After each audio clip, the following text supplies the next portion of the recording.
बोचहा में उपचुनाव संपन्न हो गए हैं और कल उसके नतीजे आने वाले हैं। आपको बता दें कि उसमें बीजेपी, आरजेडी और वीआईपी ने ताबड़तोड़ दम दिखाया है। नतीजा क्या आएगा ये तो आने वाले वक्त में पता चलेगा, लेकिन जिस तरीके से दावा मुकेश सहनी कर रहे हैं कि जीत हमारी होगी, भारतीय जनता पार्टी कह रही है कि जीत हमारी होगी। अब हम बात करेंगे आरजेडी से। आरजेडी के वरिष्ठ नेता शिवानंद तिवारी हमारे साथ है, उनसे समझेंगे कि आखिरकार बोचहा में क्या कुछ हुआ है, क्या कुछ नतीजे आने वाले हैं। सर, बोचहा में चुनाव संपन्न हो गए हैं, कल नतीजा आना है, क्या लगता है किस तरीके का फीडबैक मिल रहा है? देखिए, मुकेश साहनी ने जो कहा है कि भारतीय जनता पार्टी जो है मुकाबले में नहीं है, ये बिल्कुल सही बात है। मुकाबले में भारतीय जनता पार्टी वहाँ नहीं है, वो तीसरे नंबर की पार्टी है वहाँ। अब जहाँ तक हमारा और मुकेश साहनी का है, तो मुकेश भी दावा कर रहे हैं कि भाई हम जीतेंगे, लेकिन मुकेश को जो वोट मिल रहा है वो उनका साहनी का वोट जो है उनको उन्होंने बचा कर रखा। साहनी उनके साथ है, इसमें कहीं कोई संदेह नहीं है। अजय निषाद वगैरह ने बहुत मेहनत किया। इन लोगों तो गांव से साहनी समाज के लोगों ने ही खदेड़ करके बाहर कर दिया, एक दो नहीं अनेकों। माने वीडियो जो है वायरल है इस तरह का, जिस तरह से लोग खदेड़ रहे हैं, तो वो उनको वोट मिले, लेकिन वो एक लिमिटेड वोट है। हमको ये एडवांटेज मिला कि हमारा जो एक आधार वोट है, उसके अलावे पासवान वोट कैंडिडेट का जो है, उसके अलावे जो भारतीय जनता पार्टी का कोर वोटर है, अपर कास्ट जिसको कहते हैं, ब्राह्मण है, भूमिहार है, वहाँ एक नंबर का वोटर अपर कास्ट में अच्छी तादाद है उनकी।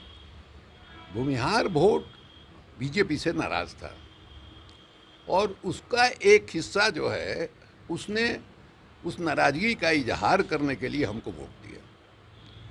उसके दो कारण थे। एक कारण तो जो बिहार में भारतीय जनता पार्टी का नक्शा है, उस नक्शे में भूमिहार लोग अपने आप को धीरे धीरे देख रहे हैं कि छोटे से छोटे अब माइक्रोस्कोप से देखने वाला संख्या हो गया है।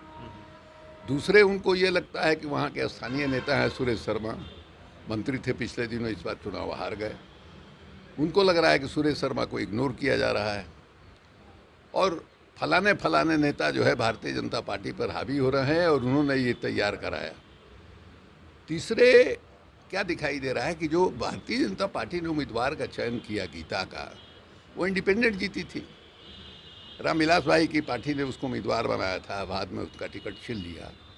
वो विलाप करने लगी, रोने लगी, और टेलीविज़न में जो दिखाई दिया उसका रोना, तो सहानुभूति में लोगों ने जिता दिया। जीतने के बाद उसके पति को लेकर के या उसको लेकर के लोग कहते हैं, लोगों ने बहुत अपने आप को अपमानित महसूस किया।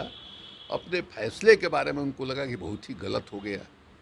कोई उसको देखना नहीं चाहता, और ये कोई एक समुदाय की बात नहीं है, पूरे वोटर्स में आई है। उसका नतीजा हुआ कि मुसाफिर पासवान का आप देखिएगा इतिहास, तो वो बोरा ढोते थे और वहाँ से जो है तरक्की करके वहाँ तक पहुँचे थे। उनका जो एक उठान है, नीचे से जो ऊपर गए हैं, समाज का जो गरीब तबका है, उसको लगता है कि नहीं साहब, उनको तो हम लोगों ने 5 साल के लिए चुना था, 1 साल में उमर गए, हक उनके बेटा का बनता है। बेटा के बारे में धारणा है कि बहुत ही सीधा है, बहुत शरीफ है, बहुत पढ़ा लिखा है, इसको एक मौका मिलना चाहिए। तो सब लोगों का वोट उसको सिंपैथी के आधार पर वो मिल रहा है। इसलिए हमको इसमें कहीं से कोई शुबा नहीं है। हम भी वहाँ घूमे, हम एक दिन के लिए ही गए थे, लेकिन अब जो है एक चावल को आप देख के अंदाज़ लगा सकते हैं कि पूरा चावल पका है या कच्चा है। तो हमारा अपना जो तजुर्बा है उसके आधार पर हम ये कह सकते हैं कि चुनाव जो है उसका नतीजा हमारे पक्ष में आएगा और बढ़िया से आएगा, इसमें कहीं कोई संदेह नहीं। अच्छे मार्जिन से आ रहे हैं। हमने कहा कि बढ़िया से आएगा, अच्छे मार्जिन से आएगा। अच्छा सर, एक सवाल है कि जीतन राम मांझी आए दिन ऐसे बयान देते रहते हैं। उन्होंने एक बयान दिया है कि जो ऊंची जाति के लोग हैं वो यहाँ के नहीं हैं, वो देश के, भारत के नहीं बल्कि विदेशों से आकर यहाँ रह रहे हैं। और राम जी के बारे में उनकी ये धारणा है कि जो तुलसीदास हैं हम उनको मानते हैं, लेकिन राम जी को नहीं, वो नहीं मानते। देखिए ना, इस तरह की चीज़ें जो है आज से तो चर्चा में है नहीं, बहुत दिनों से इस तरह की बात हो रही है। जीतन राम मांझी जो है वो भूलते रहते हैं। एक बार उन्होंने ब्राह्मणों को लेकर के बोला, उसको लेके कुछ पंडित जी लोग उनके घर पर पहुँचे, पत्तल उत्तल में उन्होंने भोजन भाजन भी कराया। तो ये सब जो है, जिस समाज से वो आए हैं जीतन राम मांझी, उनका जो तजुर्बा है बचपन से जो उन्होंने देखा है समाज में, उसको लेके उनके प्रति मन में भीतर से गुस्सा रहता है। अब भला बताइए, आपने कर्पूरी ठाकुर का जीवनी पता नहीं पढ़ा है कि नहीं? कर्पूरी जी जब फर्स्ट डिवीज़न से पास किए मैट्रिक, तो उनके जो पिताजी थे अपने जजमान के यहाँ लेके गए। जजमान के मतलब जिनके यहाँ वो हजामी करते थे, ठकुराई करते थे।